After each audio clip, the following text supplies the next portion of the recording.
ഏഴാം ദിവസം. വിനയം വിശുദ്ധിയുടെ അടയാളം. വിശുദ്ധ കൊച്ചുത്രേസ്യായുടെ ജീവിത മഹത്വം അവളുടെ വിനയമായിരുന്നു. അവൾ ഒരിക്കലും തൻ്റെ ജീവിതം വലിയൊരു സ്ഥാനത്തിനോ ബഹുമതിക്കോ വേണ്ടിയല്ല കണ്ടത്, മറിച്ച് അവൾ സ്വയം താൻ ചെറുതാണെന്ന് അംഗീകരിച്ചു.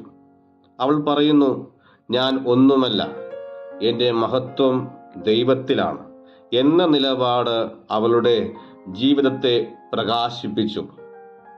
വിനയം കൊണ്ട് അവൾ ദൈവത്തിൻ്റെ കരുണയെ തന്നിലേക്ക് ആകർഷിച്ചു.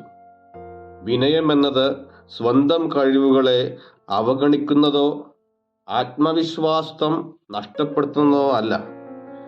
യഥാർത്ഥത്തിൽ വിനയം എന്നത് ഞാൻ നേടിയവയെല്ലാം ദൈവത്തിൻ്റെ വരദാനമാണ് എന്ന തിരിച്ചറിവാണ്. അവൾക്ക് ചെറുതായിരിക്കുക സന്തോഷമായിരുന്നു, കാരണം ആ ചെറുതാകലിലൂടെ ദൈവം മഹത്തായ കാര്യങ്ങൾ ചെയ്യുമെന്ന് അവൾ വിശ്വസിച്ചു.